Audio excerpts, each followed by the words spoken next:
Good morning, all of you. I have had a habit of talking to school children, especially to those who are studying in corporate schools and standard English medium convents. Whenever I meet them, of course, at religious functions or at social functions, or when I go to my relative's house, whenever I find some boy or girl who is studying in a reputed convent or high school, I immediately start speaking to him or her in English, and I will test their English communication skills. I have come to the conclusion that most of the students, they have been studying in corporate schools and good English convents or speaking wonderful English. Their communication is excellent, and they are very fluent speakers of English.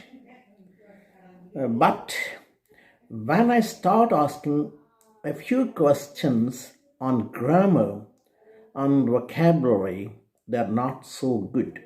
What does it indicate?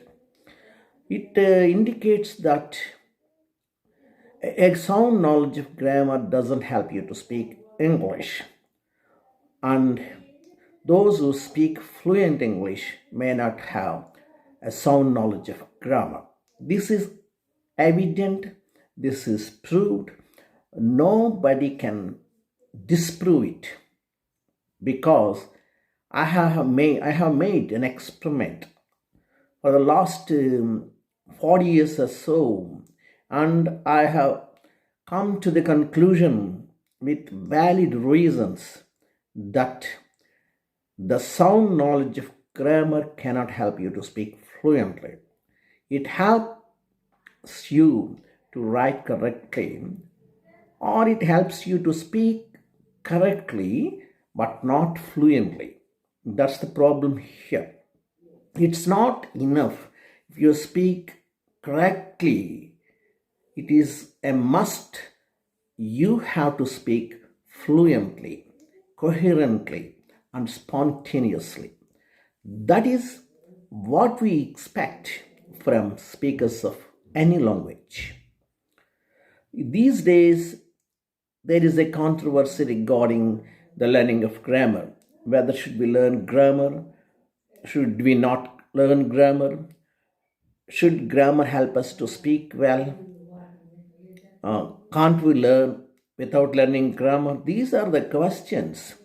Of course, these are the questions, but the answer is the same. Without learning grammar, one can speak English fluently. Of course, there is grammar inherently, but the speakers don't know it.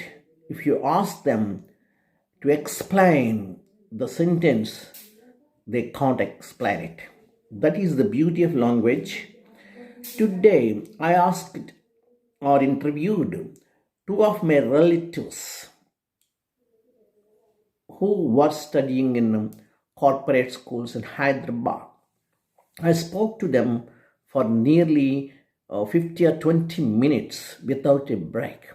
They were able to answer all my questions excellently. Asked them about their school, their way of learning, about their teachers, the way of teaching in the schools, how the way of their transport, and also their whether their interesting subject, and about their parents and their favorite cinemas and many other things. They were able to answer all my questions excellently, so fluently that they spoke even more fluently than me because their English is acquired, my English is learned.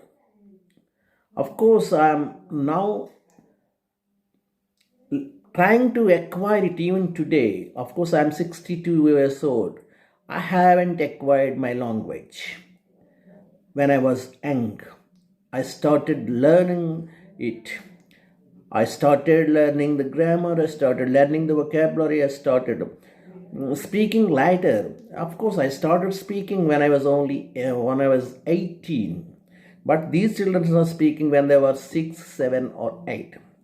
When I spoke to 5 or 6 years old children who are in America or some other countries, they are speaking. Of course, you say that they are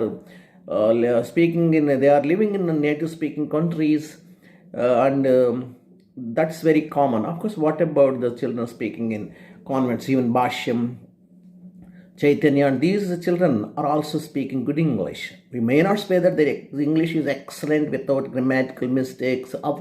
That's not the point here. They are able to understand our English, they are able to understand our questions, they are able to answer everything.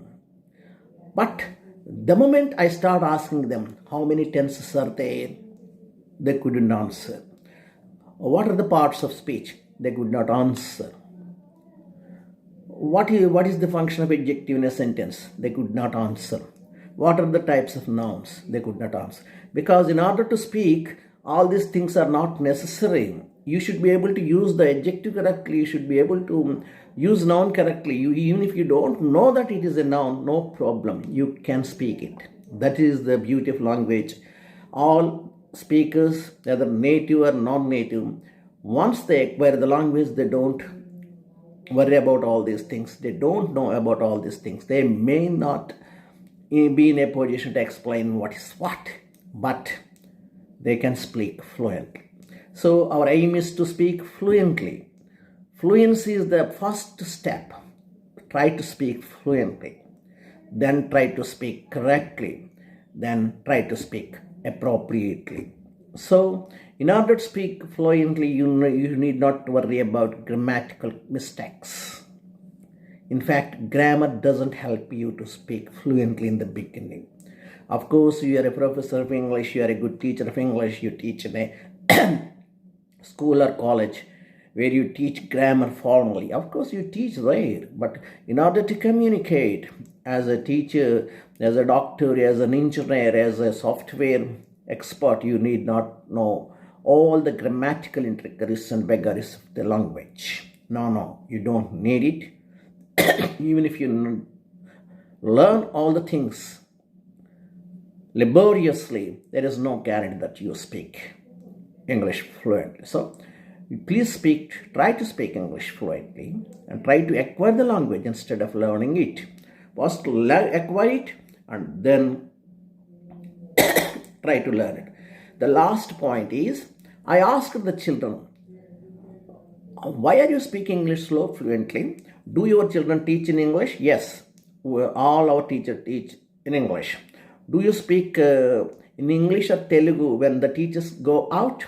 No, we are not allowed to speak in Telugu. If any teacher finds that we are speaking, we will be fined. We will be fined for 10 rupees for each Telugu word we utter in the classroom. So that is compulsion here. Then if there is a compulsion, we start speaking English. Suppose I start teaching a spoken English in institutes, and I should ask all my participants not to speak Telugu for 3 months.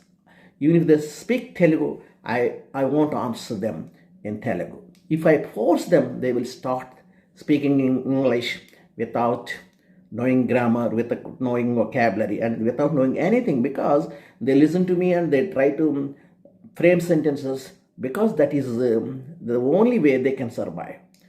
With this, I would like to conclude my lesson. Thank you very much.